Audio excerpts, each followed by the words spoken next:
sociedad y territorio.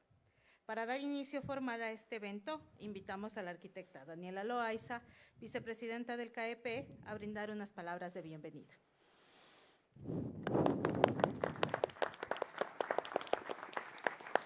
¿Cómo está la gente? Muchas gracias, Yadi. Muy buenas tardes a todas, a todos. Unos minutos que va a Es hablar para mí también un la honor darles la bienvenida en Momoco. nombre del Colegio de Arquitectos del Ecuador, provincia de Pichincha, a este encuentro tan especial. Agradezco de corazón que puedan hoy acompañarnos en esta tarde. Sabemos que la presencia de cada uno de ustedes, colegas arquitectas, arquitectos, estudiantes, docentes, representantes de instituciones, amigos, le da sentido y profundidad a este espacio. Gracias por ser parte de este momento, de este colegio, por venir a escuchar, a pensar y a sentir la arquitectura con nosotros. Un agradecimiento muy especial a la Embajada del Japón en el Ecuador y a Momoko Izuka, jefa de la sección cultural, por su valiosa apertura y colaboración con el colegio. Su presencia aquí esta tarde nos honra y nos recuerda que la arquitectura también es un puente entre culturas, entre formas de mirar y de vivir en el mundo. La charla que escucharemos esta tarde a cargo del arquitecto Esteban Najas parte de una escena íntima pero universal. Un niño japonés, frente al paisaje urbano de Tokio, repite una y otra vez la misma pregunta: ¿qué es esto? Y aunque entonces era solo una curiosidad infantil, esa pregunta se convierte en manos de Esteban en una herramienta profunda de reflexión, una invitación a volver a mirar, a no dar por hecho el entorno, a permitirnos nuevamente la duda y el asombro. Desde el colegio hemos querido justamente recuperar ese lugar de la pregunta. Por eso hemos iniciado un camino que nos emociona profundamente. Arquitectura para sentir, volver a lo esencial a través de la mirada de las infancias. Un proyecto que entrelaza la razón y la emoción, que articula lo técnico y lo poético para pensar la arquitectura desde lo esencial. Este eje estructural del colegio busca impulsar una transformación real en nuestra práctica profesional y también la manera en que construimos ciudad. Y no lo hace desde el espectáculo superficial, sino desde lo pequeño, desde lo íntimo. Nos invita a volver a mirar la ciudad como lo haría una niña o un niño, como un territorio de descubrimiento, de juego, de emoción y de cuidado. En coherencia con esta visión, el Centro de Estudios de Arquitectura, el CEA del CAEP, ha estructurado varios de nuestros ciclos de charlas y seminarios alineándolos con este nuevo horizonte institucional. Como colegio queremos que el pensamiento crítico y el pensamiento sensible caminen juntos, que los espacios de encuentro académico también sean espacios de encuentro emocional, que el conocimiento sirva para cuestionar el mundo, para imaginarlo de nuevo. Este evento se enmarca precisamente en este contexto. Nanda corre. Si bien es una pregunta infantil, ¿qué es esto?, es también un cuestionamiento radical capaz de abrir grietas en lo ya establecido.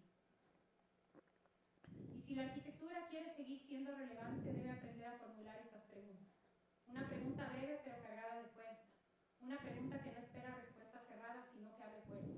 Que invita a la exploración, a la imaginación, a la posibilidad de mirar con todo con nuevos ojos, con ojos de infancia. Los pabellones, tema central de esta conferencia, son una forma de hacerlo. Bueno, pues son, por definición, espacios para experimentar, no están sujetos a la regla de la permanencia y por esto mismo son libres. Libres para proporcionar cuestionamientos, son ensayos arquitectónicos en estado puro, intensos, lúdicos, precisos, inmensos en posibilidad. Son también espacios de encuentro entre la forma y las ideas, entre el contexto y los deseos, entre la materia, las emociones. En un pabellón cabe lo inesperado, cabe la belleza, no únicamente utilitaria o pragmática. Cabe el juego como forma de conocimiento y de descubrimiento.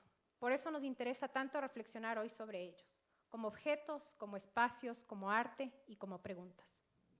Desde el colegio hemos querido recuperar justamente esa posibilidad de la arquitectura, la de conmover, la de provocar, la de hacer pensar. Y lo hacemos a través de este eje estructural que nos atraviesa en este momento. Una mirada que profundiza, que cuestiona y observa, que juega.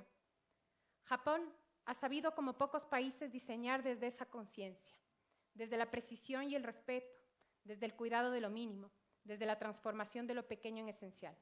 Y si esa inspiración, esa forma de mirar, es también la que queremos honrar en esta tarde.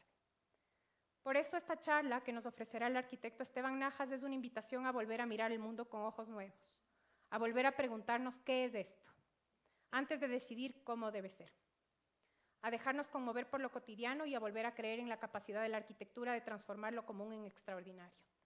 Gracias nuevamente a todos por estar aquí.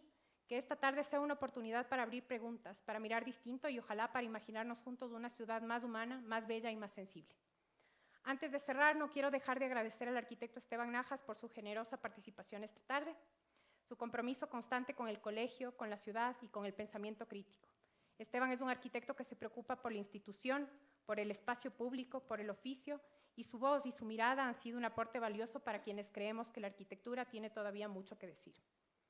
Gracias nuevamente a todas, a todos por estar aquí. Y ahora, para dar inicio formal a este evento, me complace presentar a quien ha hecho posible esta conversación desde el CEA, con visión, rigor y sensibilidad, la arquitecta Yadira Ábalos, coordinadora del Centro de Estudios de Arquitectura del CAEP. Bienvenidos. Gracias, Yadi.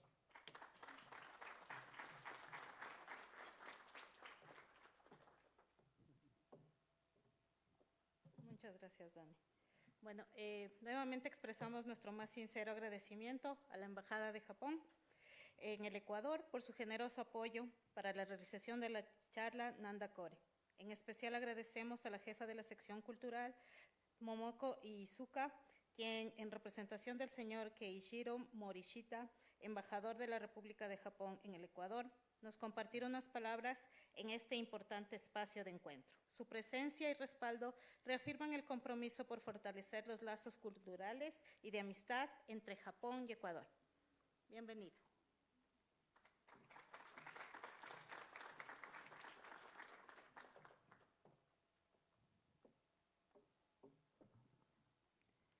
Distinguidas señoras y señores, buenas tardes. A nombre del señor embajador de Embajada de Japón en Ecuador, Keiichiro Morishita, y el mío propio, agradecemos la gentil invitación extendida a la embajada para compartir con ustedes la charla Nanda Kore, Pequeños Edificios, Grandes Preguntas, organizada por el Colegio de Arquitectos de Ecuador Pichincha y ofrecida por el arquitecto Esteban Najas.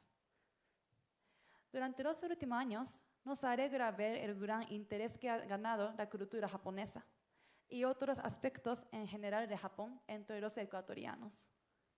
De hecho, nuestra cultura, como cultura pop, como el anime, manga y cosplay, la gastronomía japonesa, como el sushi, las artes marciales, están presentes en la vida cotidiana de Ecuador. Desde la Embajada de Japón, queremos estrechar aún más nuestros lazos de amistad con ustedes y compartir la belleza de la cultura y tradiciones japonesas y presentar su maravillosa variedad. Uno de los aspectos más representativos de Japón, que en la actualidad ha llamado mucho la atención mundialmente, es su arquitectura. Aunque no soy especialista en este campo, sé que hoy en día la arquitectura japonesa es una de las razones que atrae a turistas extranjeros a Japón. Además, cada año, muchos jóvenes ecuatorianos aplican nuestra beca MEX, programa de becas de gobierno japonés, con gran entusiasmo para aprender arquitectura japonesa. En la charla de esta noche se va a tratar el tema del Expo 2025 Osaka Kansai. En los actuales momentos, en Osaka, que es una provincia y la segunda ciudad más grande de Japón, se está celebrando la Expo 2025 Osaka Kansai, desde el 13 de abril hasta el 13 de octubre. Japón, aunque ya ha tenido algunas experiencias como país anfitrión de la Exposición Universal, esta edición es muy dinámica. De hecho, 158 países y 9 organizaciones internacionales se encuentran participando. Espero que luego de esta charla, ustedes puedan visitar a la página oficial de Expo 2025 Osaka Kansai para tener información más detallada. Finalmente, aunque Ecuador y Japón están muy lejos, espero que cada día los ecuatorianos puedan acercarse a nuestra cultura a través de sus varios aspectos. La Embajada de Japón en Ecuador siempre se esforzará por ello. Nuevamente agradecemos la cordial invitación al Colegio de Arquitectos de Ecuador Pichincha. Espero que puedan profundizar su conocimiento sobre la arquitectura y cultura japonesa mediante la presente charla. Muchas gracias.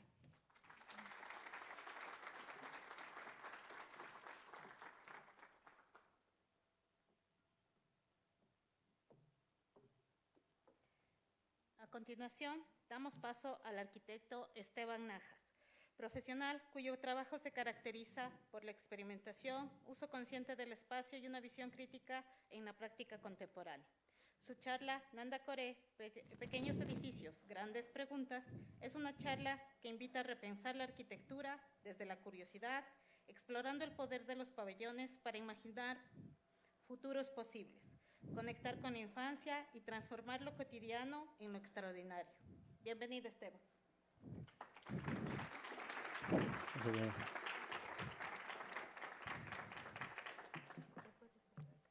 ¿Esto está activado? Sí. Ya. Bueno, primero, gracias a todos los que están aquí, familiares, amigos, colegas, arquitectos y no arquitectos. Agradecer, por supuesto, al señor embajador Keishiro Morishita, que no está hoy día presente. Entiendo que él está presente en un acto protocolar relacionado con los 80 años de la caída de la bomba en Hiroshima.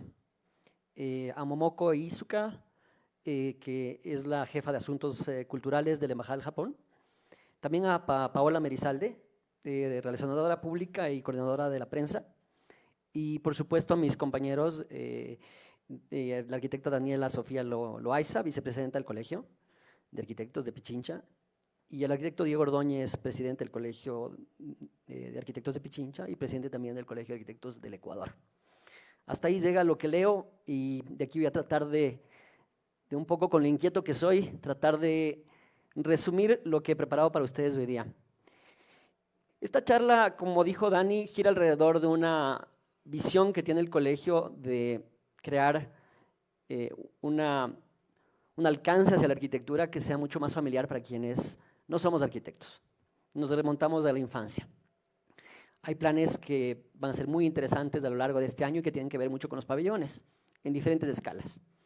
Entonces, en esta charla lo que tratamos de hacer es hacer una convergencia entre la historia de los pabellones mundiales, un poco para resumir, cómo estos pabellones mundiales que se han dado a través de las ferias universales o ferias mundiales a lo largo de decenas de años, siempre conectan con una visión de expectativa, de entusiasmo, de ilusión que tiene que ver yo diría con la curiosidad, con el entusiasmo que la infancia tiene.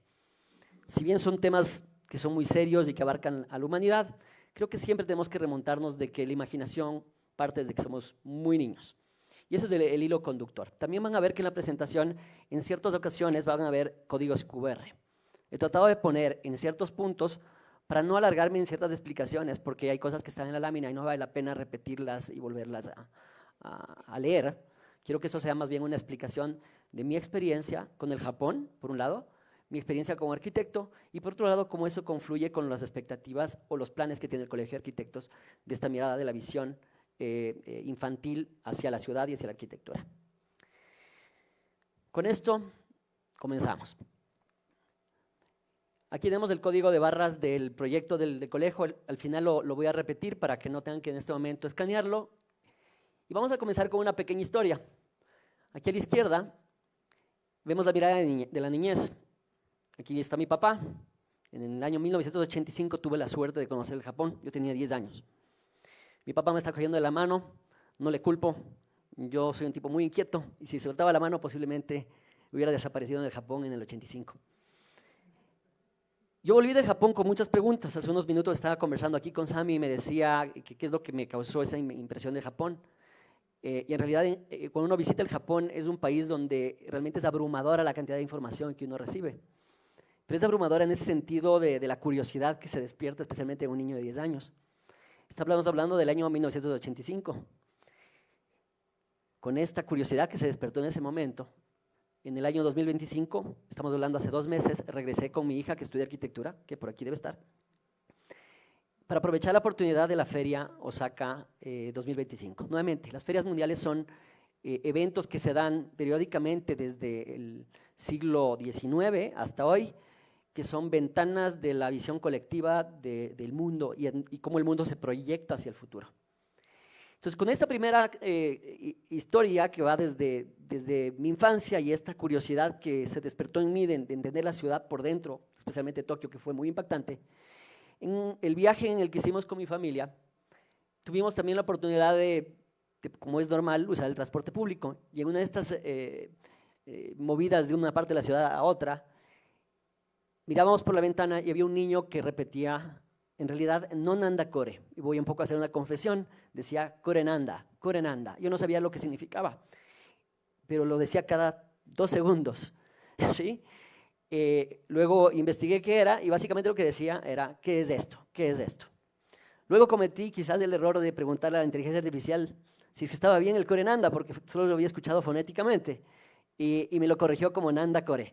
Pero en realidad entiendo que es intercambiable. Es como decir, ¿qué es esto o esto qué es? Pero básicamente se volvió una especie de mantra en nuestra casa de cuando uno está curioso, de cuando uno está con el entusiasmo de ver algo nuevo en la casa, lo decimos como Kore Nanda. Entonces, aquí vemos una imagen de justamente de ese momento en el que estábamos en el tren en Tokio, moviéndonos desde una parte de la ciudad a la otra. Y nace esta idea un poco de conectar esta idea de la curiosidad, del entusiasmo que solo la infancia tiene cuando ve cualquier cosa. Y que lastimosamente con el paso del tiempo se va un poco guardando en el subconsciente. ¿Sí? Finalmente, el mundo adulto es el que proyecta. Los arquitectos son los que proyectamos, los que tenemos la visión de lo que queremos que sea un edificio, una ciudad, pero todo realmente está arraigado en una serie de elementos mucho más profundos de las aspiraciones que tenemos como seres humanos. Entonces, yo quiero extrapolar esto a una idea mucho más universal que tiene que ver con la existencia humana, con lo que significa ser parte del planeta en el que vivimos, en el tiempo en el que vivimos. Cómo habitamos también el tiempo es muy importante. Entonces, voy a hacer una breve reseña de los pabellones en las ferias mundiales. Como mencioné, las ferias mundiales se hacen periódicamente. En los últimos años se han hecho cada 5 o cada 10 años. Y básicamente es como decir las olimpiadas de los países para mostrar su visión hacia el mundo y para venderse como países. Son unos intentos civilizados de hacerse esa pregunta, de ¿qué es esto? ¿De qué quiero ser? ¿A dónde quiero ir? Entonces voy a pegar un retroceso 172 años atrás a la primera. La primera feria mundial es la feria de Londres, ¿sí? Esta feria fue el resultado de la Revolución Industrial. La Revolución Industrial, por supuesto, levantó en el mundo un cambio paradigmático en cómo se entendía el mundo desde el punto de vista de la producción y, por supuesto, prometía, así como para nosotros promete lo que puede pasar en nuestro futuro con la era digital, en su momento la era industrial fue un equivalente. Es decir, pasaba la gente de usar caballos a usar vehículos motorizados. En fin, no tengo que explicarles el impacto que puede haber tenido esa revolución. Y claro, los ingleses, que les gustaba colonialmente demostrar lo poderosos que eran, crearon esta feria para demostrar su visión de lo que el mundo podía ser. Volvemos a conectar. No es que fueron niños los que proyectaron, pero siempre es una idea de lo que puede ser el futuro. Entonces, en este sentido, la Gran Expo de Londres produjo un edificio que los arquitectos conocemos, que es el Gran Palacio de Cristal.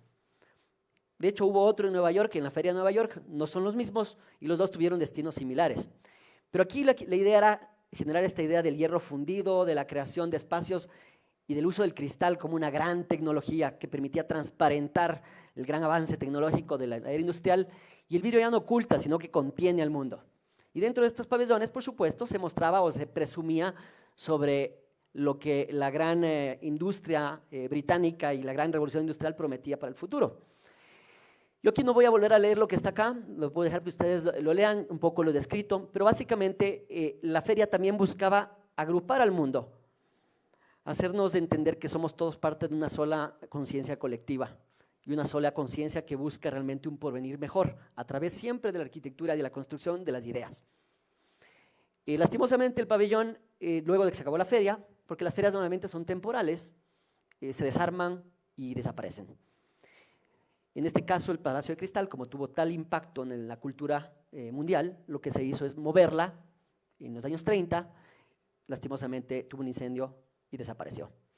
Lo mismo pasó con la de Nueva York. Ahí podrán googlearlo, pero en la Feria Mundial de Nueva York pasó lo mismo, más o menos en un tiempo después. Me voy a ir 36 años para adelante, la Feria Mundial de París.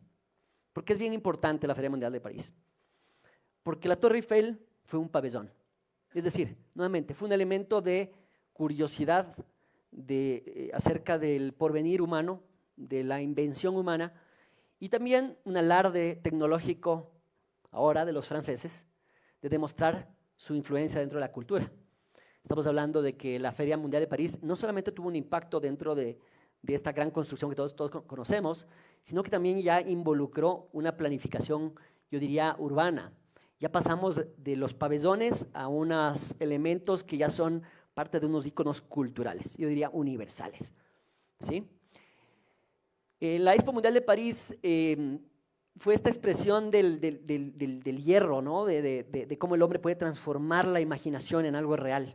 En su época fue un elemento odiado por los parisinos porque rompía con todo el contexto historicista de París y obviamente no tuvo una buena recepción. Y era como ver un esqueleto de una construcción, como ver un objeto desnudo que, como buenos franceses, siempre hubo muchos reclamos acerca de este edificio. Sin embargo, la Torre Eiffel hizo una transformación territorial en París. No solamente fue un pabellón que influenció dentro de la cultura mundial, sino que transformó el tejido de la ciudad de París para siempre. Entonces, a veces jugar con bloques, como de niños podemos haber jugado con Legos, la imaginación infantil estaba implícitamente en esta intención de mirar el futuro con optimismo, con esas grandes preguntas, ¿no? Algo de la Feria de París quedó. Los campos de Marte, para quien ha tenido chance de conocer París, o este gran eje regulador, fue una de las pocas cosas que quedó dentro del trazado urbano de París y que remata con la Torre Eiffel si la vemos del otro lado. Y por supuesto, París sin la Torre Eiffel no tendría el turismo que tiene. París recibe 35 millones de turistas al año gracias a un elemento de imaginación que agrupó esta idea colectiva bajo la imaginación. Y solo el 25 millones de visitantes de París lo hacen solamente para sacarse la foto, bien tomada o mal tomada, como la de este turista en la Torre Eiffel. Me voy a adelantar ahora 69 años en el futuro, volviendo al futuro. La Guerra Fría. Como había mencionado, la Revolución Industrial, me salté bastante en el futuro. La Guerra Fría también es algo que, en mi caso, si bien esto no tiene que ver con el año en el que yo era niño, pero lo estamos viviendo similar. La infancia también está un poco entrelazada con el miedo, ¿no? Todos los niños teníamos miedo a algo, ¿no? Un monstruo bajo la cama, a la oscuridad. Bueno, de niño, nosotros, yo soy un niño que creció en los 80s, teníamos terror de la Tercera Guerra Mundial. La Guerra Fría estaba bastante caliente. Seguramente mi papá también en los años 60s tuvo ese miedo. Y por supuesto, estos elementos culturales impregnaban mucho lo que luego se proyectaba dentro de las ferias mundiales. Me voy a la Feria Mundial de Bruselas. La Feria Mundial de Bruselas en el 58 ya fue con otra mirada, una mirada donde ya la utopía científica o la visión atómica del futuro. Se veía el átomo como un elemento que podía destruir el mundo o podría construir un futuro, un porvenir mejor. Todos vimos alguna vez los supersónicos. Esta idea de que el mundo era muy optimista, este retrofuturismo donde habían autos voladores. Ya comienzan a hacer esta idea de la era atómica y de cómo esto podía cambiar o podía destruir el mundo. Y se vuelve un poco más ambivalente el optimismo que existía en esta feria respecto a la dicotomía del miedo enfrentado a nuevas promesas tecnológicas, ¿sí? De tal manera que nuevamente se repite esto de unir a las naciones bajo una visión común, pero que estaba impregnada también de la cultura prevalente en ese tiempo. Y de esta feria quedó, así como la Torre Eiffel, en Bruselas, esta escultura que se llama el Atomium. Y aunque el miedo era real, porque era legítimo tener este miedo de que el mundo pueda acabar por el poder atómico, esta visión de futuro seguía intacta. Nuevamente es una visión, desde mi punto de vista, que se arraiga realmente en la expectativa de lo que podemos ser como seres humanos y como miembros de este planeta y cómo podemos transformarlo para el bienestar pero siempre con esta sombra de que puede algo salir mal. Ya comienza a cambiar un poco el mundo, la manera de ver las cosas. Yo me adelanté ahora, y ahora sí me voy al Japón. Me adelanto a los años 70, la feria de Osaka de 1970.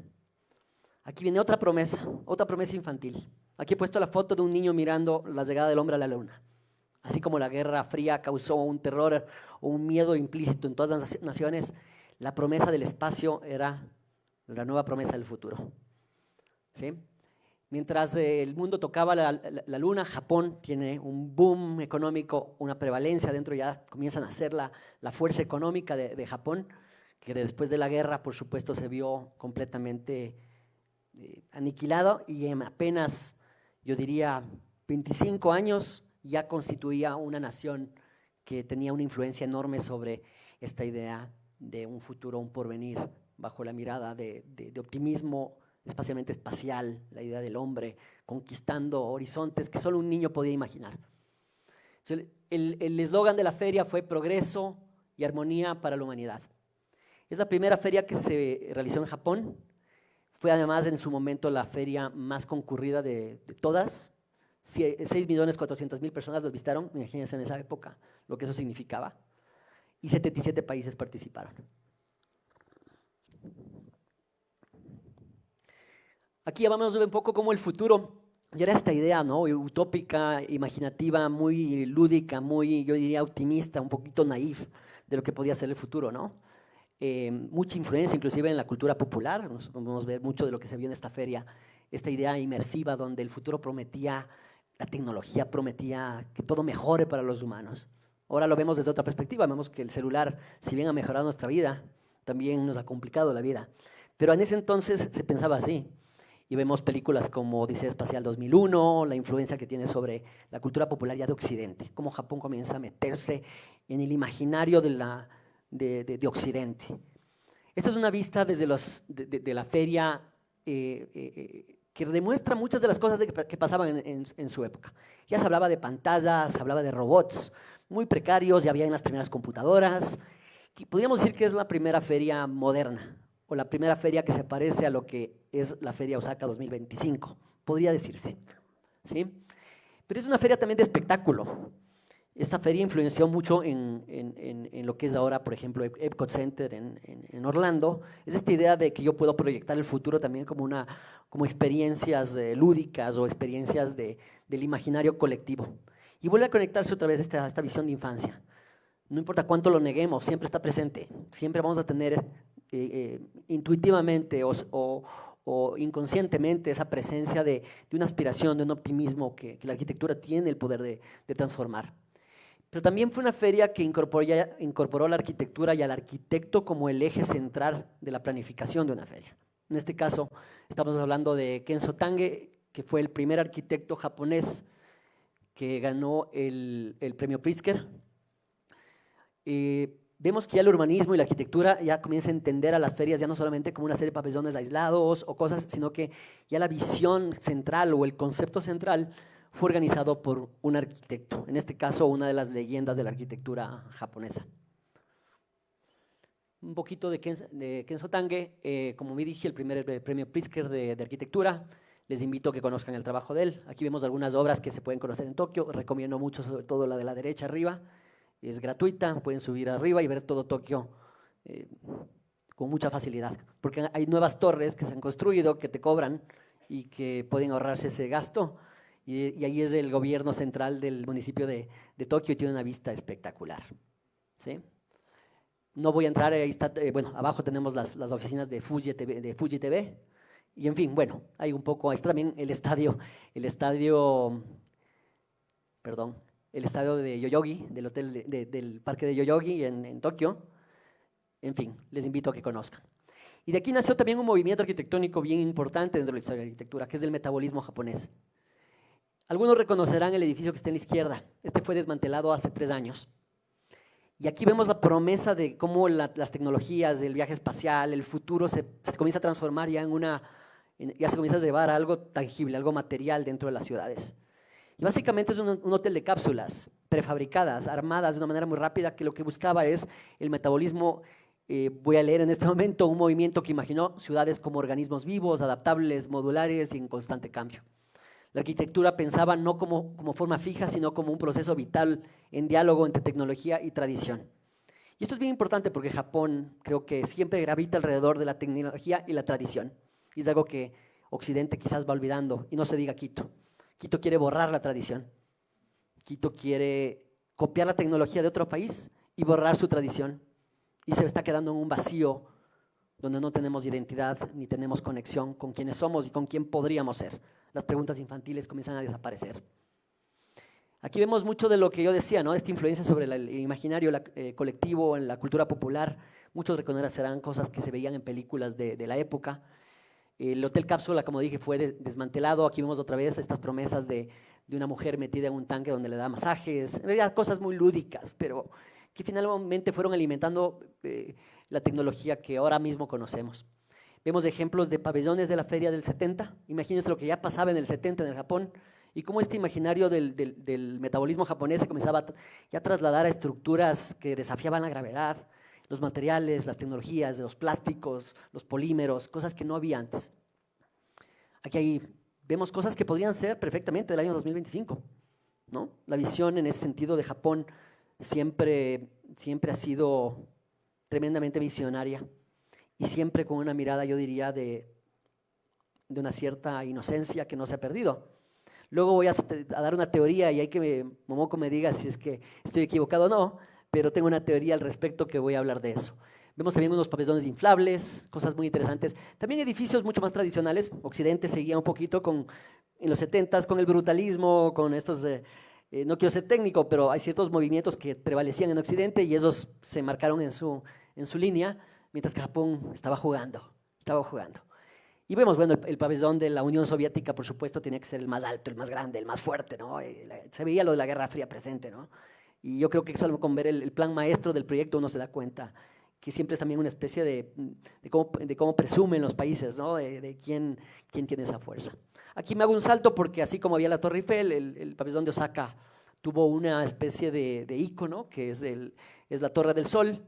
Ahí pueden leerse un poquito, es de un artista que se llama Taro Okamoto. Esta torre se la podía visitar por dentro, aquí hay unas fotos sacadas de un libro que escaneé que tengo de la feria. Y básicamente ya vemos cosas que están muy conectadas con lo que pasa hoy día, que es de esta conexión entre la naturaleza contra la tecnología, de esta dicotomía entre el presente y el futuro, de cómo habitamos el tiempo. Y esto de habitar el tiempo es algo que voy a repetir mucho porque tiene que ver con la perspectiva infantil. Aquí hay una maqueta de cómo era el pabellón central, porque todas las ferias tienen una especie de núcleo central que marca la tendencia. Vemos el tamaño, la escala de esta escultura y ahí es donde fue la inauguración. Vamos a ver un poco de fotos históricas. Es muy interesante ver la perspectiva setentera del futuro. Y bueno, también en Japón pasa que lo mismo que en París, no sé qué, la torre existe, ¿sí? Pero también hay réplicas por muchas partes de Japón y la gente también sigue recordando que era dentro del imaginario colectivo esta idea. Ahí vemos un poco, si uno va por Osaka, creo que yo me topé unas 2 veces con 2 versiones de esto. Aquí puse una pausa, el tema de las telecomunicaciones también comienzan a volverse muy importantes, se conecta mucho con lo que está pasando ahora, el advenimiento de la conexión antes del globalismo o ya se comienza a percibir, y también un poco ya la identidad gráfica, ¿no? Y como existe también una visión muy interesante desde el punto de vista de cómo se transmite o se comunica la visión de un país hacia el resto del mundo, sobre todo con la barrera cultural y la barrera de lenguaje que existen, ¿no? Bueno, unos ejemplos de los afiches que son maravillosos de ilustradores japoneses fantásticos de los años 70. Ahora sí, vamos a lo que nos concierne, que es la niñez y el año en el que estamos. Entonces, nuevamente, como mencionaba, los pabellones son dispositivos narrativos de un deseo colectivo. Un edificio siempre está contando lo que está pasando en el tiempo, queramos o no queramos. Eso está permeado en el trabajo de diario de los arquitectos. Los ciudadanos a veces no lo notan, pero es importante saber que las cosas no están aisladas, que todo está conectado a un tiempo, a la manera de habitar un espacio en un tiempo determinado. Ahora sí nos vamos a 55 años, 2025. Y aquí voy a resumir muy rápido los últimos 55 años, que creo que han sido los años más importantes o más disruptivos dentro de la cultura universal. Primero nace el globalismo. El mundo finalmente cumple esta utopía de que nos unimos. ya por razones diversas, económicas, principalmente económicas. En realidad, la tecnología permitió que nos unamos, que haya la Unión Europea, que existe el euro, que haya un intercambio comercial entre los países. La era digital se viene con fuerza, el uso de los dispositivos móviles, la conciencia sobre todo de cómo se ha impactado sobre el medio ambiente, comienza a darnos un pesimismo sobre el futuro de nuestro planeta. Cosa que antes quizás la amenaza era interna, nos puede caer una bomba. Ahora no, sabemos que la amenaza somos nosotros mismos. Cambia un poco el paradigma o la manera de ver el mundo. Y finalmente una polarización que se va dando a raíz de esta conciencia de urgencia climática, el COVID, y cómo el mundo ahora está dividido ideológicamente de una manera que es muy potente. Yo creo que eso es algo que no podemos negar y que va a causar efectos, ya veremos, positivos o negativos y en qué ámbitos. Y por eso es importante volver a acordarnos que existe algo que nos une a todos y es esta gran pregunta, ¿no? De qué es esto que uno se hacía de niño. Entonces, entre el 70 y el 2025 el mundo se volvió más rápido, más frágil, más consciente, como mencioné, y vamos a la Expo Osaka 2025. El lema de la feria es diseñando la sociedad del futuro para nuestras vidas y dividieron en 3 categorías: salvar vidas, empoderar vidas y conectar vidas. Ya vemos mucho más detalle o mucho más intención, mucho más quizás voluntad mundial de que la arquitectura o los pabellones ya no nos unifiquen a través de una moneda común o de un comercio común, sino a través de una urgencia de que todos tenemos que unirnos para que el mundo progrese y no sea cada vez más difícil de vivir, porque en realidad vivimos una época complicada. Y eso es lo que la feria realmente prolonga. Yo creo que la presencia de esta idea o esta mirada infantil está muy presente en la cultura japonesa. La mascota de la feria, que es Myaku Myaku, es la creación de un personaje que se forma a través de células y agua. Básicamente lo que está diciendo es que la transformación o el ciclo de 360 grados que el mundo tiene que tener en términos medioambientales o en las estrategias urbanas, económicas, la sostenibilidad y una economía circular es algo que está presente. Y la transformación, de cómo debemos ser como agua, realmente transformarnos y en eso esta mascota que se ve tan extraña, un poco para explicarla, porque si se las muestro sola dicen que se fumaron, ¿no? O sea, en realidad aquí es una explicación muy breve, pero que está conectada con lo que mencioné hace un rato, ¿no? Entender que el mundo ya tuvo un cambio, que todo está conectado a lo que se llama el Zeitgeist, ¿no? O sea, el momento específico de la historia que estamos viviendo. Aquí hay un pequeño mapa de la feria, aquí se pone la cosa mucho más concreta, porque esta ya la pude conocer personalmente, es la primera feria mundial que conozco. Viajé con mi hija que está estudiando arquitectura, entonces ir con ojos de arquitecto fue algo muy fascinante. Me voy a regresar un poquito para no equivocarme. Sí, 47 países tienen pabellones en la zona de Connecting Lives.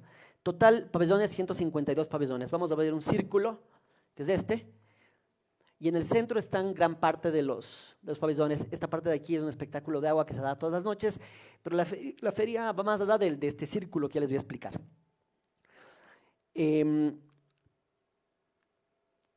Hay 13 pabellones que son de empresas japonesas, que básicamente lo que hacen es enseñar sus tecnologías y cómo todas ellas van enfocadas o orientadas a esta idea del concepto de la feria.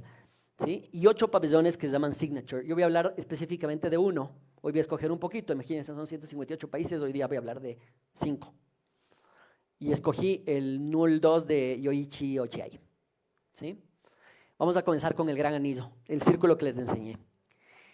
Esta idea de lo circular, de la economía circular, del ciclo de cómo cogemos de la naturaleza y lo volvemos a la naturaleza, yo creo que es algo que ha impactado tremendamente los últimos 10, 15 años sobre la arquitectura y la planificación urbana y la construcción en términos generales. Yo creo que Japón siempre estuvo muy adelantado a nosotros en este aspecto.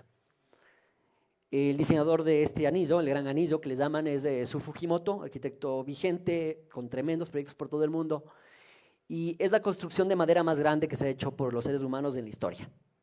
Acuérdense que todas las estructuras de las ferias son desmontables y todas se van a desmontar. Es decir, en octubre se acaba la oportunidad de conocerla, pero existe un debate ahorita gubernamental para mantener un pedazo de del anillo. Quién sabe qué pase, pero potencialmente es una Torre Eiffel. ¿Sí? Tiene una superficie construida de 61,000 metros cuadrados. ¿Y qué quiero decir con superficie construida? Estoy hablando solamente de donde uno puede caminar en el anillo. ¿Sí? Es decir, es donde yo puedo caminar. Pero el anillo tiene en realidad, este ancho de la faja tiene 30 metros de ancho, para que se den cuenta un poco la escala. ¿Sí? Está construido 70% con madera nacional, me refiero a nacional japonesa, no ecuatoriana, de cedro japonés y 30% de pino escocés. Aquí vemos cómo se construyó, se usaron las técnicas tradicionales japonesas, no hay pernos, no hay anclajes, todo es bajo técnicas ancestrales. Nuevamente, la conexión del pasado con el futuro y esta idea de cómo habitamos el tiempo. Japón lo ha entendido siempre mejor que el resto del mundo. Y esto es mi opinión. Hay mucho que aprender ahí. El sistema se llama Nuki, por si acaso si quieren investigar un poquito más. Aquí yo hice un diagrama. Este es un diagrama muy simple donde vemos el Parque La Carolina. Acá está el Estadio Olímpico Atahualpa, la Avenida Naciones Unidas. Si yo el anillo lo pusiera encima de Quito, ese es el tamaño del anillo. Madera, 20 metros de alto. Aquí hay unos ciertos videos tomados por nosotros en la feria y algunas tomas de la estructura desde abajo en diferentes momentos del día.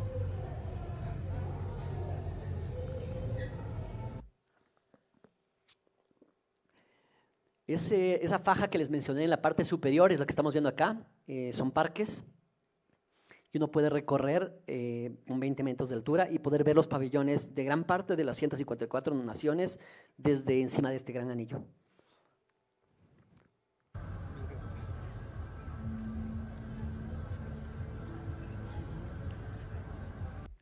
Recuerden que no hay tornillos, no hay pernos. Y va a ser desmontado con muy poco impacto de carbonos, ¿cierto? Porque una cosa es desarmar algo y otra cosa es derrocar algo.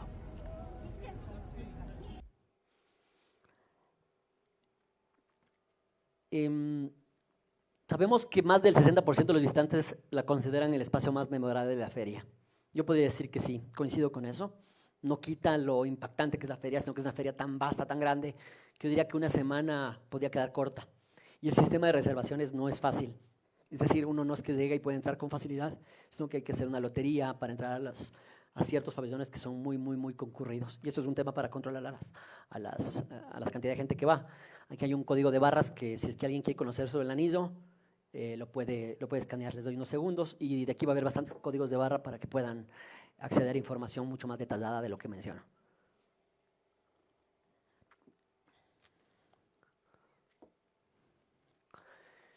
Ahí pueden ir guardando sus pestañitas porque hay bastantes. Ahora vamos a hablar, para mí, cuál es el pabellón más bien logrado de la feria. Y no lo digo porque aquí esté representantes de la Embajada del Japón, sino porque realmente creo que son los que pudieron entender mejor lo que para mí representa la feria. Nikken Senkei es la firma de arquitectura más grande, creo que es la segunda del mundo, ¿ya? Es la más grande del Japón. Tiene 1.300 arquitectos, estamos hablando de una firma muy, muy potente de planificación y construcción. Y básicamente el concepto del pabellón de Japón es, nuevamente, esto de entre las vidas y la economía circular. Voy a tratar de describir brevemente el concepto para que vean lo bien logrado que está. Uno, porque constructivamente está hecho también con técnicas ancestrales, desmontables, reciclables, por un lado, con paneles contralaminados de madera laminada, valga la redundancia, ¿no es cierto?, que pueden ser luego reutilizados en su mobiliario, en cada elemento de todo el pabellón, un pabellón bastante grande, y con momentos y pausas muy interesantes como la que vemos en la izquierda, muy alineados con las ideas filosóficas y de la cultura japonesa. Aquí sí hay elementos de anclaje, por supuesto, porque es un pabellón que no funciona solo como una estructura, sino que tiene un uso específico, ¿no? Climatización, tecnologías y cosas de ese tipo. Entonces, básicamente aquí es donde puedo explicarles mejor el conocer el pabellón. Tenemos tres áreas, una que se llama la fábrica, el otro se llama la planta, donde los desechos se convierten en agua y cómo el agua es la que alimenta el círculo. ¿Cómo lo orientan los japoneses en este pabellón? Nuevamente, conectan esta idea de lo infantil, de lo que llaman kawaii en japonés. Hello Kitty, no tengo que explicarles quién es. No sabemos si es mujer o hombre, pero es Hello Kitty. Creo que es mujer, me imagino. Pero tenemos 32 tipos de algas que identificaron en la Universidad de Tokio. Y estas algas lo que hacen es primero conectar con el público. O sea, primero conectan con el público, con la cultura japonesa, con esta idea de lo familiar, de la popularidad del personaje. Y básicamente la primera etapa de la feria lo que muestra es cómo cogen estos elementos del océano, porque finalmente los árboles no son el pulmón del mundo, son las algas, son los océanos del pulmón del mundo. Siempre nos vendieron la idea que son los árboles, no son los árboles, son las algas. Ellos identifican 32 tipos de algas, todas con sus nombres científicos, se recaudan del océano las algas y este círculo del pabellón lo que va enseñando es paso a paso cómo recogen las algas y comienzan a crear objetos de uso cotidiano y eventualmente para muchos usos de mayor escala con las algas. ¿Sí? Crean polímeros, crean plásticos biodegradables. Y la experiencia es muy interesante porque si vemos acá todas esas mangueras, claro, simbólicamente lo que están diciendo es que están moviendo este material sacado del océano, de las algas, a través de unos pabellones preciosos de espejos. Esto es una cosa que es más fácil entenderla visitándola. Y ahí vemos en el lado izquierdo unos pellets, que serían como los pellets que se usan en una inyección de una fábrica de plásticos. Pero no se quedan ahí. La fábrica es una fábrica. No es un pabellón que trata de dar la idea o el concepto de si algún día vamos a hacer una fábrica. No, ahí estaba la fábrica.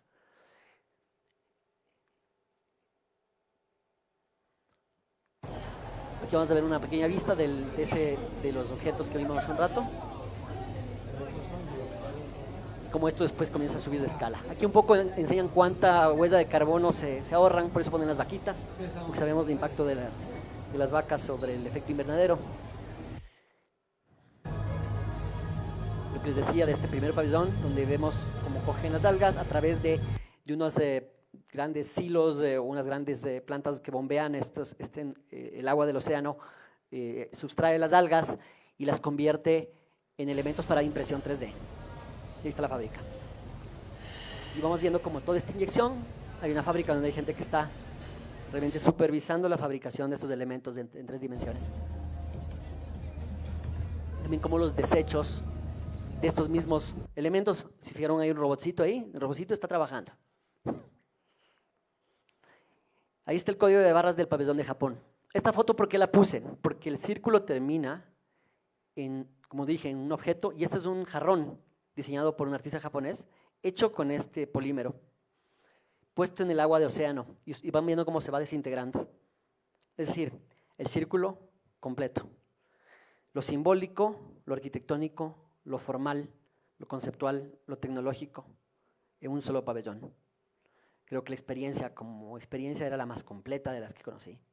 No pude conocer todos los pabellones, pero está claro que los japoneses la tienen claro. Me voy a ir al de España. Si bien el de Japón es un pabellón que, para mi manera de ver, agrupa toda esta idea de la posibilidad, de estas grandes preguntas que uno tiene que hacerse, y como uno tiene que ser pragmático también, no imponer el discurso del arquitecto, el discurso a veces solo de la ciudad, sino realmente conectarlo con el medio ambiente, conectarlo con la vida diaria, con el humano, con el peatón, es algo que está presente. Creo que el de España fue en eso muy bien logrado, pero es curioso. Yo diría que este podría traer una categoría de un pabellón que tiene ya unas características más urbanas, porque es un gran graderío que remata como un sol, ya van a ver unas fotos de noche. Lo curioso es que el comportamiento de los japoneses o de la feria para poder manejar la cantidad de gente que había, no usaban las gradas. Y yo tuve el contacto con los creadores del pabellón, les escribí, estuvimos conversando, y les decía, pasa que la intención del pabellón, que hecho por gente mediterránea, españoles en este caso, trasladaban esta idea de un foro público donde uno puede estar extendiendo el espacio público y se puedan sentar. No, los japoneses, para comenzar, no comen en el espacio público. Entonces, es chistoso porque las filas se hacían a un ladito y había poca gente que se quedaba en el espacio. ¿Ya? Nada más como una anécdota. Pero básicamente el concepto de ellos, que quizás es un poquito forzado, mi opinión, pero que conceptualmente era muy fuerte.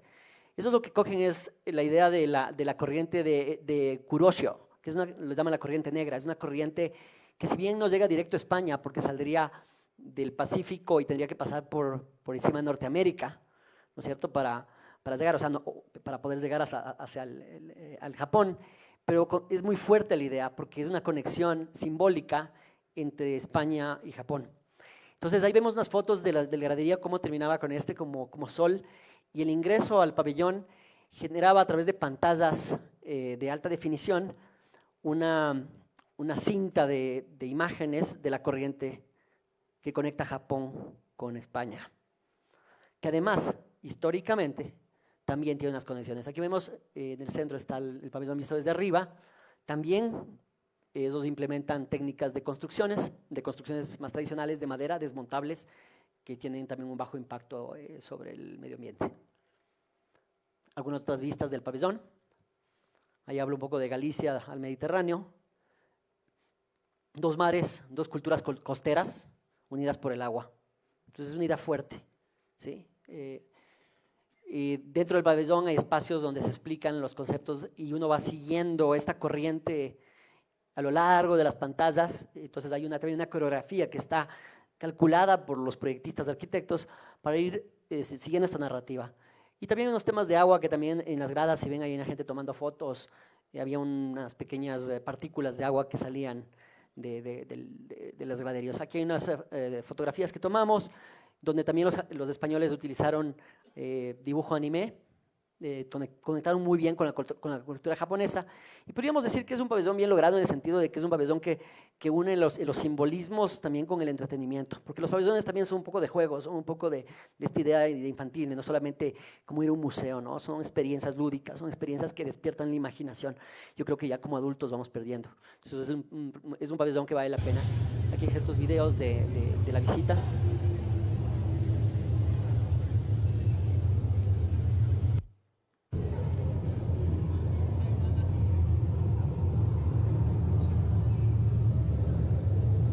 Se habla un poco del intercambio luego, pues que hubo, que con España no hubo mucho, porque Japón se cerró muchos años al occidente, pero nuevamente, simbólicamente es un pabellón que termina, como vemos en la derecha, en un recorrido que está muy bien coreografiado, donde ya se habla sobre las relaciones actuales, culturales y comerciales entre España y Japón.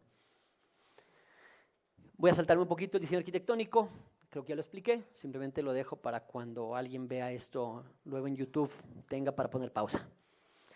Y el código, si quieren conocer el pabellón de España, es una página que les puede dar mucho más información sobre ese pabellón. Nuevamente está dentro del área de Connecting Lives o Conectando Vidas. Como dije, la feria está separada en 3 categorías. Entonces yo creo que el pabellón de España cumplió como el checklist. Bien, ahí es un lindo pabellón, si algún día tienen la suerte de poder conocer. Me voy a saltar a Arabia Saudita, que estaba justo colindando con el pabellón de España. Foster & Partners, gran firma británica, hizo. Y podría decirse que es el pabellón un poco de mostrar lo que el país ofrece cuando tiene recursos ilimitados. Este pabellón, si uno le conoce, dice, Dios mío, no puedo creer que lo vayan a desmontar, porque cada elemento, cada ensamble, cada cosa estaba hecha a la perfección. Podría decirse que esto era un edificio que podría durar 500 años. Pero bueno, va a estar 8 meses, lo van a desmontar y lo van a botar. ¿Sí? Hago un poco esta ironía en el sentido de que cada pabellón un poco refleja las intenciones de cada país en el objetivo de las ferias mundiales. Aquí pueden conocer, hay experiencias narrativas, multisensoriales adentro, mucha tecnología. Me quedé un poco en la parte arquitectónica para quienes quieren conocer, ahí está el código de barras. Aquí hay unas fotos un poco de qué pasa dentro, hablan mucho de temas del DNA, de las corrientes también. Ahí se repiten algunos patrones de lo que ya mencioné también con España. Y bueno, el tema nuevamente del futuro, de cómo se afecta el impacto ambiental sobre cada elemento de la vida humana y cómo esto se conecta con la planificación, la arquitectura y el urbanismo. Países Bajos era uno de los pabellones más difíciles de visitar, se necesitaba hacer una lotería. Si salía a la lotería te decían tienes que estar entre 7 y 10 a 7 y 15, se te pasaban los 5 minutos no entrabas. O sea, así de simple. Ganamos la lotería, pudimos entrar. En cambio podría decirse que es el pabellón meramente lúdico, Era muy interesante, pero no dejaba esa sensación de cohesión, de una idea central fuerte. Era más como una experiencia yo diría, sí, nuevamente de ilusión, de juego, muy fascinante, muy bien logrado, pero estoy tratando un poco de categorizar porque es tanto lo que existe en la feria. Desde el Gran Anillo hay una vista, podemos ver que es ese que tiene la bola flotando, ahí vemos un poco la escala del Gran Anillo. Y en este pabellón tú cuando entras te entregan una bola que yo diría de unos 20 centímetros de diámetro, transparente, pero que interactúa digitalmente con todo el pabellón. Entonces digamos que uno va moviendo esta bola, la experiencia inmersiva conecta energía, agua y humanidad a través de tecnología sensorial y narrativa ambiental. Nuevamente, el tema de lo circular, de cómo el ser humano es parte de un ciclo conectado. ¿Ya? Ahí tenemos algunas fotos de mi mano, la mano de mi hija, en estos elementos que uno acercaba y la bola se transformaba o cambiaba de color y se activaban elementos audiovisuales que explicaban estos conceptos nuevamente de lo que, ahí vemos los molinos típicos holandeses, ¿no es cierto? Nuevamente, cómo se conecta la industria, el intercambio comercial, las cosas que tienen que ver con la cosmovisión de cada país y con el Japón. El código de barras de la feria, si quieren ver un poco, del stand, si quieren conocerlo un poquito más.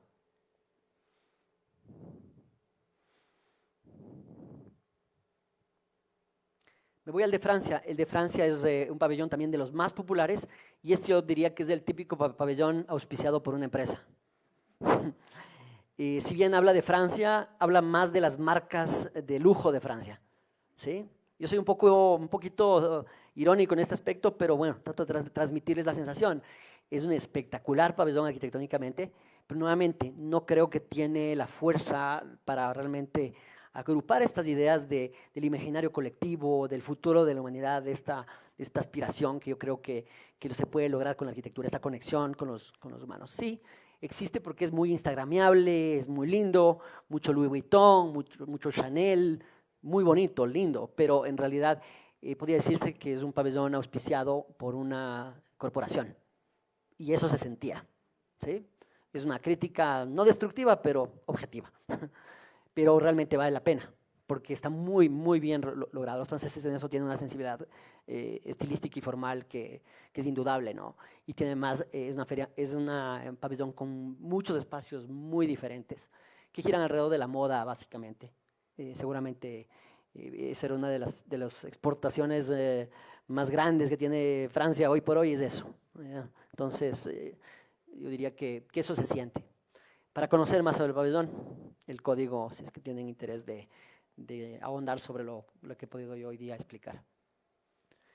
Este sí es uno de los pabellones más fascinantes que tiene la feria, quizás el más esotérico, más complejo, más abstracto, pero que creo que nuevamente define esta idea de cómo cuando uno imagina lo intangible y lo puede convertir en tangible. Este es un pabellón que no forma de un país, no forma parte de los países, forma parte de los 9 pabellones Signature, diseñado por algún artista o algún arquitecto japonés. En este caso, Yoichi Ai creó junto con Noise, que creo que es un colectivo de artistas, crearon el pabellón Null 2. Null en términos de programación es básicamente la nada. O sea, cuando uno está haciendo código en la creación de software, Null es el comando de la nada, del vacío. Entonces, básicamente el concepto de este artista, yo diría que este sería el pabellón, si quiero clasificarlo, que entra en la idea de una instalación artística. Ya, porque un pabellón puede ser también una instalación que quiere hablar sobre algo ya no tan tangible, no tan pragmático, sino sobre una idea abstracta, ¿no es cierto? Y en ese sentido es increíble, porque lo que él dice es que esta idea del vacío, o lo digital, o el mundo que vivimos, si no fuéramos materia, si viviéramos dentro de lo digital, ¿qué forma tendría lo digital? ¿O qué forma tendría nuestra existencia si fuera digital? Básicamente el pabellón es una cantidad de elementos muy abstractos, pero que son orgánicos. ¿Sí? Esas membranas, la idea del espejo también tiene que ver mucho con algunos elementos porque creo que la palabra null, que les comenté en términos de programación, también tiene que ver con un término budista que tiene conexión con la existencia de lo inmaterial. ¿Sí? Entonces, él lo que dice es, voy a hacer un edificio físico, materializado de estos conceptos, y el espejo un poco refleja también lo que está alrededor. Y los videos creo que van a decir más que las fotografías. El edificio, cuando uno se acerca, late y se mueve y flexiona como que fueran músculos. Se está moviendo todo el tiempo, pero reacciona al movimiento de las personas que lo visitan. No tengo, creo que aquí un video, pero realmente lo que sucede es que el edificio reacciona a tu presencia, ¿ya? Y realmente es una experiencia que es muy especial, muy fuera de lo común. Nuevamente, para esto tenemos que abandonar las ideas preconcebidas o las ideas adultas, por decirlo así, que eliminan la posibilidad de imaginar lo inimaginable. Y eso es lo que los niños hacen, eso es lo que un pabellón, sea artístico, sea cultural, sea nacional, sea de un poco flexionar los músculos del poder de una nación o que quiera decir algo. Yo creo que todos tienen un lugar para contar lo que alguna vez como niños nos preguntamos o soñamos. Ahí podemos ver desde cerca lo que sucede. Por dentro el pabellón, ahí está el código, muy interesante que lo revisen porque es fascinante.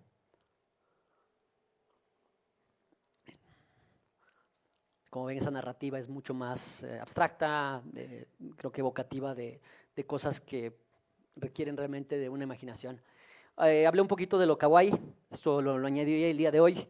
El Japón está impregnado de este imaginario, de estas figuras que tienen que ver con el anime, con los personajes, pero estamos hablando que esto sucede en todos los aspectos de la vida japonesa. Uno pensaría que cuando va a un museo del niño eso es lo que pasa. No, esto pasa en cualquier espacio de la ciudad. Habían otros pabellones, como ven aquí hay uno donde vemos ahí a Astro Boy, no sé si lo conocen, pero bueno, es un personaje que nació en el manga de posguerra, que es una especie de niño atómico que renació. Obviamente esto está conectado con el bombardeo de Hiroshima y Nagasaki y este trauma colectivo que tiene Japón. Entonces, yo aquí tengo una teoría, como le decía a Momoko, de que en realidad esta búsqueda de la conexión con estos elementos de la inocencia cotidiana, aquí vamos a ver, muy interesante lo de la esquina, y esto pasa en Japón, es un café donde todos te atienden como robots. Lo interesante no es que te atiendan los robots, lo interesante es que los robots tienen una voz, y esa voz está conectada a un ciudadano japonés con discapacidad o minusválido en su casa. Quiere decir que a la sociedad le están integrando, o la tecnología integra a las personas que no pueden integrarse usualmente en la vida cotidiana. Cuando te atiende un mesero, posiblemente esté una persona parapléjica a través del robot atendiéndote. ¿Ok? Eso pasa todos los días en el Japón. Es un entendimiento de que las decisiones de la tecnología, de la imaginación, de la vista infantil, siempre están en servicio del mejoramiento de la ciudad, del mejoramiento de la humanidad, del mejoramiento de la vida de las personas. Es algo que está muy lejos de cómo los ecuatorianos o los suramericanos vemos nuestro entorno construido o nuestra visión de futuro. Bueno, los robots proliferan, ese es otro problema. También hay una soledad muy grande en Japón, hay un decrecimiento de juventud, de la población, un promedio de población alta, y eso genera otro tipo de problemas, pero se están haciendo esfuerzos para eso. Pero ustedes pueden ver que la ciudad está llena de este tipo de dibujos. Aquí vemos unos separadores de construcción en la calle, policías, constructores, cualquier ámbito está impregnado de este elemento de la kawaii. Kawaii quiere decir lindo o cute. Pero mi interpretación, y vuelvo un poco a la importancia de que esté presente siempre entre nuestras decisiones esta idea de curiosidad y de, yo diría, de entusiasmo, como es la cultura japonesa que es muy estructurada, muy rígida a veces, hace que realmente en la vida cotidiana el japonés se vea abocado a buscar caminos de un poco expresarse de una manera más libre, más conectada con su verdadero ser. Y eso ha generado también que culturalmente es un país que se reinventa de una velocidad vertiginosa que no podríamos ni imaginarnos. Y yo creo que vuelve a conectar con lo que pretendemos con el Colegio de Arquitectos.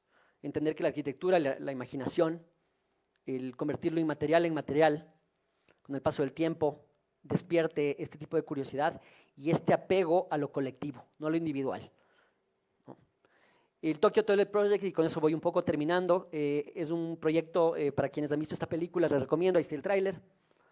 Es una película que quizás a mucha gente le puede aburrir, pero pongan atención en la arquitectura. Es la historia de un señor japonés que ya tiene su edad y vive una vida simplísima. Él se despierta todas las mañanas, coge un café y el trabajo de él es limpiar los baños públicos de Tokio. Pero eso es parte del Tokyo Toilet Project. Cogieron un distrito de Tokio y le encargaron a un grupo de arquitectos de renombre que diseñen un baño cada uno. Y esto pasa también con las estaciones de policía, ¿eh? Les cuento, eso es otra historia para otro momento. Pero vamos a hablar de esto porque los pabellones no tienen que ser grandes elementos de despliegue de la potencia cultural de un país, pueden ser cosas elementales de la vida diaria, pero que están impregnadas de esta idea del respeto al espacio público, del respeto al individuo, del respeto al otro, que carecemos en este país. Aquí vamos a ver un poco un mapa muy abstracto, pero que vemos dónde están cada uno de esos. Uno cuando visita a Tokio puede ir visitando a cada uno de estos, y esto incluye también accesibilidad para personas con problemas de accesibilidad, es decir, integra mucho a la sociedad. Se trata realmente de que todo ciudadano tenga la capacidad de poder disfrutar de esos espacios de una manera digna, una manera incluyente y de una manera también imaginativa, yo diría. Como mencionaba, abarca todos los ámbitos de la vida diaria. Esa película es muy bonita en ese aspecto. Como digo, puede aburrirle a alguien, pero véanlo desde esa óptica. Aquí están los creadores de los baños, entre ellos ahí está Kengo Kuma, está Fumiko, creo que está Tadao Ando ahí, no son unos dibujitos, pero ¿quién más está por ahí? Conocido. Abajo está Fumiko Maki, ya bueno, son unos que si por ahí le investigan van a conocer, son grandes destrezas de arquitectura. Shigeru Ban, que de hecho estuvo acá, que es el arquitecto del papel, que estuvo en el Ecuador cuando fue el terremoto de Esmeraldas, vino acá para un poco asesorar al Ecuador en el tema de la reconstrucción de las costas ecuatorianas. Aquí hay unas fotos de los baños, la película está llena de eso, este señor va limpiando los baños uno por uno, y vemos también esa imaginación, este juego de la forma, nuevamente para el servicio de la sociedad, para el servicio de la ciudad.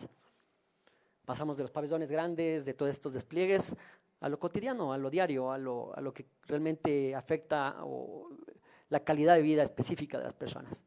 Y Tokio, las ciudades japonesas están llenas de eso. Son ciudades extremadamente buenas para vivir, en el sentido de cercanía hacia los servicios, en seguridad, cosas que nosotros no tenemos, ¿sí? Tienen otro tipo de problemas, pero la calidad de sus ciudades no es uno de esos, ni del transporte público. Aquí vemos otras imágenes, muchos de esos pabellones recogen lo tradicional, no tienen que ser despliegues locos de imaginación. Hay un código de barras para que lleguen a la página del Tokyo Toilet Project. Y bueno, volvemos al principio, ¿no? Yo creo que el proyecto que tiene el Colegio de Arquitectos de los siguientes 2 años, de hacer estos concursos de pabellones, que van a ser concursos para poder realmente hacer entender desde la óptica de la niñez la importancia de cómo la arquitectura puede transformar la vida, la psiquis de toda una sociedad. Hay que comenzar con los chicos. Y hay que comenzar con hacer entender que donde habitamos, alguien tuvo que pensarlo, alguien tuvo que planificarlo y alguien tuvo que tener una visión. Y esa visión no viene por casualidad, viene bajo el entendimiento de quienes amamos la profesión. Y realmente el mundo adulto que todos vivimos siempre está conectado a una visión infantil, nos guste o no nos guste. Es decir, la imaginación la oprimimos, la suprimimos. Yo creo que para el proceso creativo, el proceso de creación, el proceso de mejorar la calidad de las vidas, tenemos que realmente tener esa óptica. Y lo digo esto sin romanticismos, sin cursilerías, sin nostalgia. Lo digo como algo que creo que todos sabemos realmente. Esa pregunta de qué es esto, de dónde sale, conté la historia al inicio, ¿no? Creo que es algo que tenemos que siempre preguntarnos antes del cómo va a ser. Es hacernos esa primera pregunta, porque la respuesta del qué es esto finalmente es o debería ser el mundo que nos prometimos cuando éramos niños. hagamos la pregunta cuando éramos chicos, ¿cómo nos imaginábamos que podía ser nuestro entorno? Y la pregunta que les daría ahora ¿es como lo imaginamos? Lo dejo para ustedes, a que realmente se respondan qué mismo es esto. Gracias.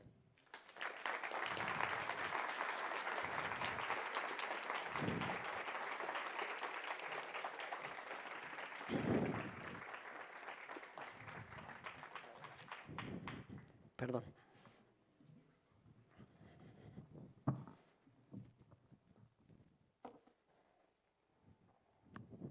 Bueno, agradecemos profundamente a la Embajada de Japón en el Ecuador, al arquitecto Esteban Najas por esta inspiradora presentación, así como al público que nos acompañó esta noche. Gracias también a todo el equipo CAE por hacer posible estas actividades. Les invitamos a seguir nuestras redes sociales y próximos eventos académicos y culturales. Además, a la salida encontrarán la segunda edición de nuestro boletín informativo CAE Apuntes. Que tengan una excelente noche. Muchas gracias por acompañarnos.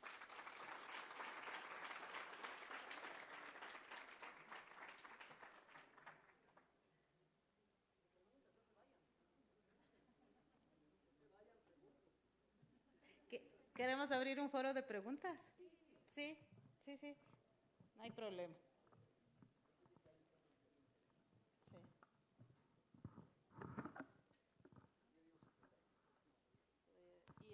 Si alguien tiene alguna pregunta o alguna curiosidad, pues es el momento. Ya sé.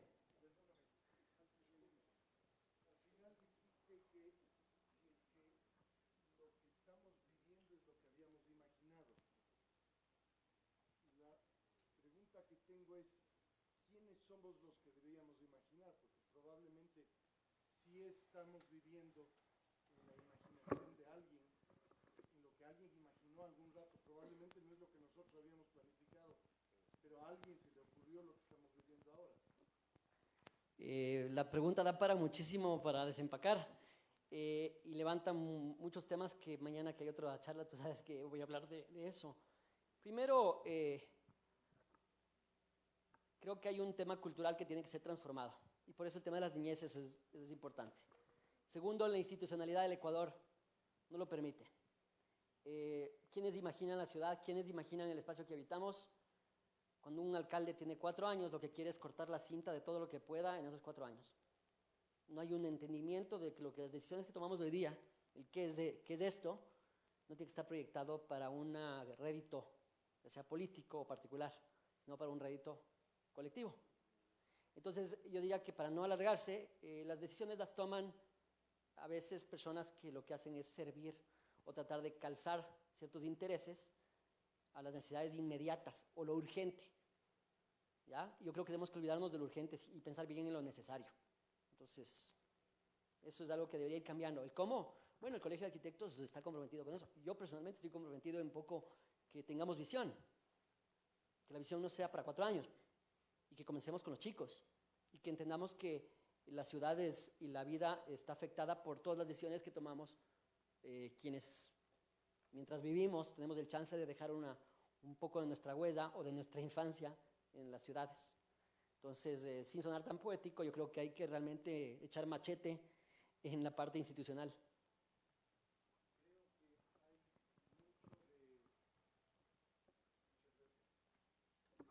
Creo que también es necesario darse cuenta en nuestro entorno que somos una sociedad, que somos un país con muchísima diversidad cultural. No tenemos comportamientos similares, si bien tenemos una forma de vida que es aproximadamente común, pero tenemos elementos que son absolutamente distintos. La gente que ha poblado la ciudad de Quito, por ejemplo, en los últimos, será tal vez 15 años, 20 años, es gente que no ha vivido aquí, que venía de provincias y que venía de unas condiciones de vida absolutamente distintas a las nuestras, a las que teníamos nosotros los que estábamos viviendo aquí, me refiero, y que han ocupado muchísimo espacio y mucho de lo que hacemos los quiteños ahora es lo que ellos han venido trayendo. Entonces, creo que la ciudad va transformándose porque hay muchísima influencia de unos comportamientos que no son necesariamente nuestros, pero entiendo que la ciudad debe fluir y debe vivir, si bien todo esto debería suceder en orden, ¿no? Lo que dices es correcto, pero nuevamente la diversidad que pueda tener, y estamos viendo que hay una influencia, y eso pasa en todo el mundo, no solamente pasa en Ecuador. El mundo está viviendo un momento complejo en ese sentido. Por eso hablé del globalismo y cómo se está pasando ahora, en cambio, a una especie de nacionalismo, ¿verdad? Pero olvidando un poco de este panorama global, lo que sí podemos hacer desde el Ecuador, y esto es lo que trato de hacer también a través recientemente de mis redes, porque yo me he mantenido en mi ejercicio profesional alejado de esto, pero para mí se ha vuelto muy importante, es que la identidad, y vamos a hablar de Quito porque yo soy quiteño, pero esto se aplica a cualquier ciudad, del quiteño o de lo que fue Quito, tiene que realmente primero visibilizarse. Hay un patrimonio histórico que todos lo conocemos, yo creo que se habla mucho del centro histórico y es maravilloso, y se están haciendo y deben seguirse haciendo cosas en el patrimonio histórico. Pero nos hemos olvidado que existe también un patrimonio construido moderno, existe una identidad más reciente que está siendo borrada.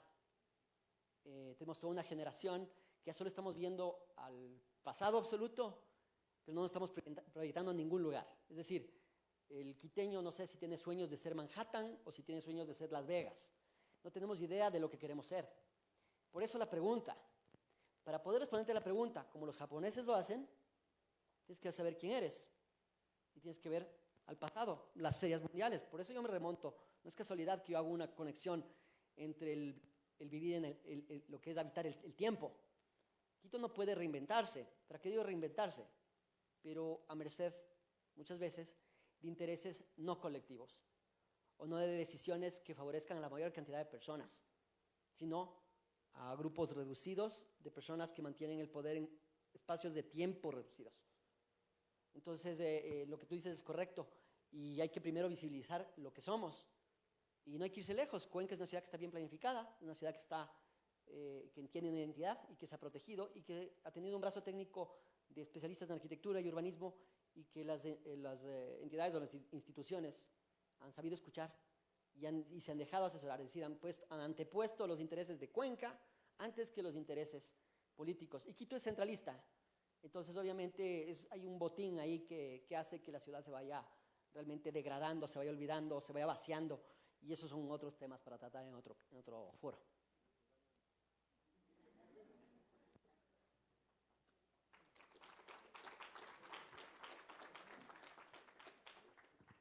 ¿Alguito más?